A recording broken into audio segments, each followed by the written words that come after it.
اس میں کوئی شبہ نہیں ہے کہ حکومت اس وقت بہت دباؤ میں ہے، اور حکومت کے جو لوگ ہم سے رابطہ کرتے ہیں وہ ملتے ہیں، ان کو بھی احساس ہے۔ دیکھیے، کوئی بھی نظام جس کے اندر آپ اس قدر پولرائزیشن کر دیں، کوئی بھی ملک پاکستان جیسا جو کہ بہت کمپلیکس ہے گورننس کا، اس میں کوئی ایک فرد اگر یہ دعویٰ کر دے کہ میں تنہا اس ملک کو چلا سکتا ہوں، تو میں سمجھتا ہوں کہ وہ اس کے دماغ کا علاج ضروری ہو جاتا ہے۔ یہ احساس پی ٹی آئی کے ہر اس شخص کے اندر ہے جس کو پاکستانی سیاست کا ادراک ہے۔ نہیں کہتے کہ مانگتے کیا ہیں آپ سے؟ وہ بس یہی کہتے ہیں کہ جناب ہمارے ساتھ کوئی معاملہ طے کریں، کسی طرح یہ سسٹم کو چلائیں، اگر آپ نہ مانیں تو یہ سب چیز ہماری چھٹی ہو جائے گی، ہم اس چیز کو سسٹین نہیں کر سکتے، آپ بتائیں کیا شرائط ہیں آپ کی۔ اور وہ ہر قسم کی بات ماننے کے لیے عملاً تیار نظر آتے ہیں، لیکن پھر ساتھ یہ بھی کہہ دیتے ہیں کہ دیکھیں ہمیں تو آپ سے 100% اتفاق ہے، لیکن مسئلہ خان صاحب کا ہے، اور وہ 2-3 وزیر جو ان کے گرد ہیں وہ انہیں خراب کرتے ہیں، ان کا جو دائرہ ہے وہ انہیں خراب کرتا ہے۔ اب دیکھیے نا، ہم اگر مان بھی جائیں کسی کی جو ان کے اندر سمجھدار لوگ ہیں ان کی بات کو، لیکن کیا ضمانت ہے کہ کل کوئی خان صاحب پھر کوئی بات اپنی ہٹ درمی پہ آ جائیں یا کوئی ایسی بات کریں کہ میں نہ مانوں۔ وہ تو ایک اکیلے ان لوگوں سے شخص ہیں ان سے جنہوں نے پورے ملک کو سمجھا ہے کہ ان کے علاوہ پورا ملک جو ہے وہ نااہل ہے، وہ چور ہے، وہ ڈاکو ہے، وہ غدار ہے۔ کیا کر سکتے ہیں؟ ہماری پارٹی اس وقت پی ایم ایل این وہ پارٹی ہے جس کی ساری فرنٹ لائن لیڈرشپ حکومت کے نیب گردی کا سامنا کر چکی ہے۔ میں کر چکا ہوں، شاہد خاقان کر چکے ہیں، مریم نواز کر چکی ہیں، نواز شریف کر چکے ہیں، شہباز شریف ابھی تک کر رہے ہیں، حمزہ شہباز کر رہے ہیں، مفتاح اسماعیل کر رہے ہیں، خواجہ سعد رفیق کر رہے ہیں، اور رانا ثناء اللہ کر رہے ہیں۔ سب لوگ کسی نہ کسی درجے میں ان کی سارے انتقامی کارروائیوں سے گزرے ہیں، اور پھر عدلیہ نے ہمیں ریلیف دیا کہ بھی یہ سب بھونڈے مقدمے ہیں جو آپ نے بنائے ہیں، تو ہم پر تو ان کا کوئی دباؤ نہیں نا، ہمارے پہ اور کیا کر سکتے ہیں؟ ہم انشاءاللہ اپنے مقدمات کا عدالت کے سامنے دفاع کریں گے، اور سرخرو ہوں گے ان کے اندر، چونکہ یہ جھوٹے مقدمے ہیں۔ تو اب پیچھے کیا رہ گیا؟ یا تو ہوتا نا کہ ہمیں پکڑا نہ ہوتا، گرفتار نہ کیا ہوتا۔ خان صاحب کہتے ہیں کہ ان کو جیلوں میں اب کوئی سہولت نہیں دوں گا۔ آپ نے سہولت دی کب تھی؟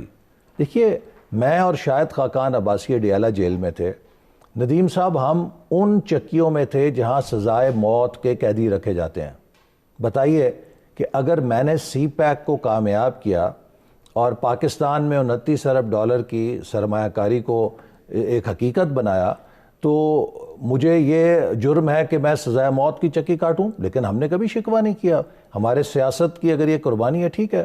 شاہد خاقان عباسی صاحب نے اگر اس ملک کے گیس کا بحران حل کیا، ایل این جی ٹرمینل لگایا جو 10 سال سے نہیں لگ رہا تھا، تو کیا یہ گناہ ایسا ہے کہ اس کے عوض انہیں سزائے موت کی چکی میں کاٹا جائے؟ شہباز شریف صاحب کو تمام ان کی جو ہیلتھ ریزنز ہیں اس کے باوجود جو سختیوں میں رکھا گیا، کبھی انہوں نے شکایت نہیں کی، بلکہ انہوں نے ہمیں سختی سے منع کیا ہے کہ آپ نے پروڈکشن آرڈر کی بات نہیں کرنی۔ ہم تو ان کے پروڈکشن آرڈر ان کے منہ پہ مارتے ہیں، ہمیں نہیں ضرورت ہے کسی چیز کی، تو پھر ہم پر کیا؟ مسئلہ 18ویں ترمیم نہیں ہے۔ اسی 18ویں ترمیم کے ہوتے ہوئے ہم نے پاکستان کا ریکارڈ ڈیولپمنٹ بجٹ خرچ کیا 1000 ارب، کبھی نہ ہوا ہے، نہ ابھی شاید ان کے ہوتے تو ناممکن ہی ہے، 500 ارب پہ آ گئے ہیں۔ ہم نے اسی این ایف سی ایوارڈ کے ہوتے ہوئے ریکارڈ دفاعی بجٹ مسلح افواج کو دیا۔ مسئلہ ہے معیشت کی گروتھ کا۔ اگر آپ کی گروتھ نہیں ہوگی تو آپ کے وسائل پیدا نہیں ہوں گے، اور اگر آپ کی اکانومی سکڑنے لگ جائے گی تو پھر یہی جھگڑا ہوگا کہ پیر ڈھانپنے کے لیے پیٹ ننگا ہوگا، اور پیٹ ڈھانپنا ہے تو پیر ننگا ہوگا۔ جب آپ کے وسائل پیدا نہیں ہو رہے، آپ کے اخراجات بڑھ رہے ہیں، تو پھر آپ کو ایک مد سے کاٹنا پڑے گا، دوسرے مد میں لگانا پڑے گا۔ اب آپ مجھے یہ بتائیے کہ 2 سال سے ہمارے دفاعی بجٹ میں کوئی اضافہ نہیں ہم کر سکے، وہ اسی طرح کا ساکت ہے۔ ڈیولپمنٹ بجٹ ہم نے 50% کاٹ دیا ہے۔ ہم آلریڈی ایک انڈر ڈیولپڈ کنٹری ہیں، ہمیں تو ڈیولپمنٹ میں 4 گنا زیادہ انویسٹ کرنا چاہیے نا۔ جو 1000 ارب ہے 22 کروڑ کی آبادی میں، یہ بھی کوئی ڈیولپمنٹ بجٹ ایسا نہیں ہے کہ جس پہ ہم فخر کر سکیں۔ یہ کم سے کم 2500-3000 ارب ہونا چاہیے، 3-4 گنا زیادہ ہونا چاہیے۔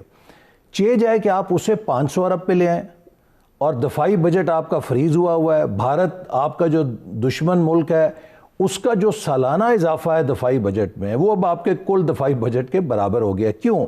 کہ آپ گرو نہیں کر رہے. انڈیا کی اگلے سال کی جو گروتھ پروجیکشن ہے 8.8% ہے اور ہماری جو اگلے سال کی گروتھ پروجیکشن ہے وہ 1% ہے. افغانستان کی جو گروتھ پروجیکشن ہے وہ بھی تقریباً 4.5-5% کے قریب ہے. سری لنکا ہم سے تیز گرو کر رہا ہے, نیپال ہم سے تیز گرو کر رہا ہے, بنگلہ دیش ہم سے تیز